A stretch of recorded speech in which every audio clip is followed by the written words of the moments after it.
Esse era o grande desafio que nós tínhamos, mostrar para as lideranças, para as pessoas, de que aquele modelo de Estado tinha ruído e que viria um novo modelo de Estado necessariamente trazendo no seu bojo um modelo econômico diferenciado.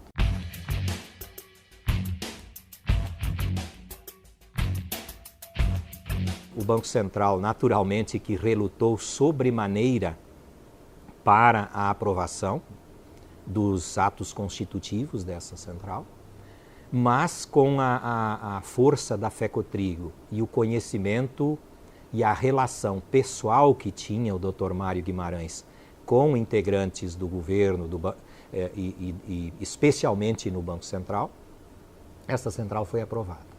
Ele me ajudou dentro do Banco Central para convencer o pessoal. Vamos fazer essa centralzinha aí, vagabundo, o que vai ser? Só tem 9 cooperativas lá que vão... E terminaram registrando as 9 cooperativas. O governo tem entendido que nós, cooperativas, estávamos prestando um verdadeiro serviço de utilidade pública nos pequenos municípios, onde as grandes instituições financeiras não tinham interesse em estar presentes. Ele foi tolerando. O governo foi tolerando a nossa presença. Qual era o objetivo desta central? Era reunir estas 9 cooperativas remanescentes e constituir em cada cooperativa agropecuária mais uma cooperativa de crédito. Quando ela foi registrada, nós já tínhamos mais 30 cooperativas prontas para entrar. Em menos de um ano, nós de 9 já estávamos com 42, chegamos a 66, 67. Ao final de 1983, nós estávamos com mais de 40 cooperativas de crédito autorizadas aqui no Rio Grande do Sul. Praticamente onde tinha uma cooperativa agropecuária, que ela era associada da Fecoagro, da Fecotrigo na época, hoje Fecoagro, ela mobilizou as pessoas para retomar o cooperativo de crédito como uma forma de organização econômica. No primeiro momento, essas cooperativas de trigo e soja criaram um departamento de crédito. Algumas já tinham um departamento de crédito e essas foram transformadas em cooperativas de crédito rural. E foi uma conquista, porque conseguiu-se convencer autoridades monetárias do país a fundação de uma central, na época inexistente no país. A Consecrer foi a primeira central que conseguiu o registro no Banco Central depois da era desse Banco Central. A credibilidade começou a ser passada. Mais credibilidade, porque até então cada cooperativa fazia o que queria.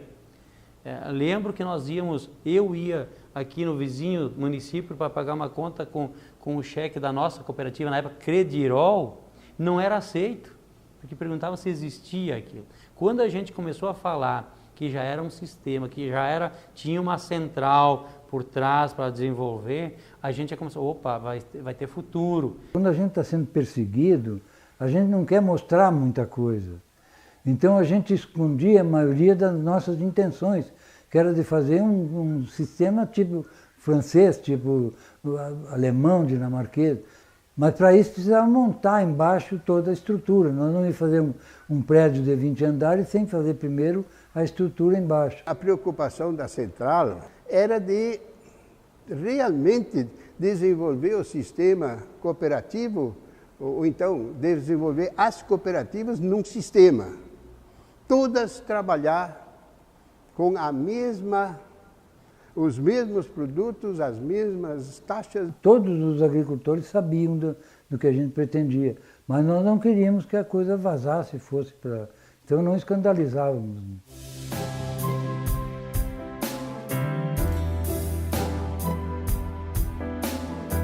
Para que essas cooperativas funcionassem, elas teriam que ter mecanismos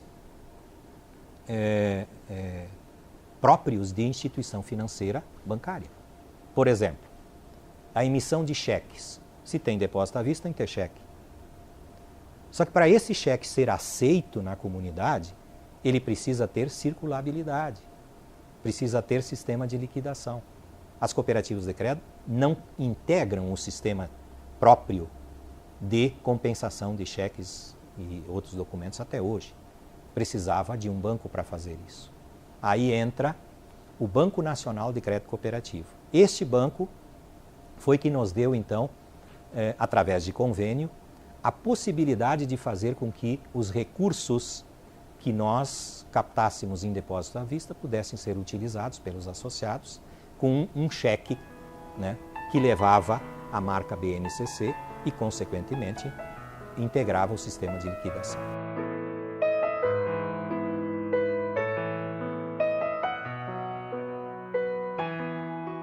A Cosecred, daí ela teve a sua autorização concedida pelo Banco Central no ano de 85. As cooperativas entenderam a necessidade de se organizar como um sistema, da mesma forma como o produtor, o cooperado, sente dentro da cooperativa a necessidade de se organizar como sistema. Tem atividades que precisam ser exercidas em economia de escala.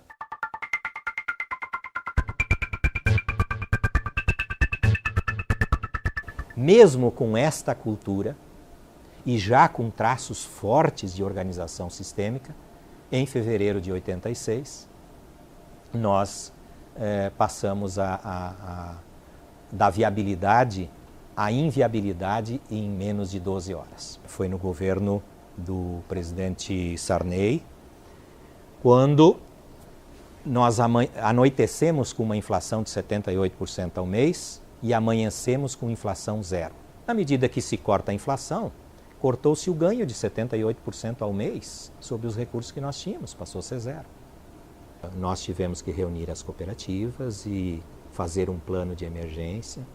E era mais ou menos o seguinte: multiplicar por 10 o total de recurso de cada cooperativa e diminuir em no mínimo 70% a despesa de cada uma. Nós conseguimos, à época, um empréstimo vultoso de recursos para, vamos dizer assim, ajudar na alavancagem dessas cooperativas. Construímos na central com as cooperativas um plano de recuperação.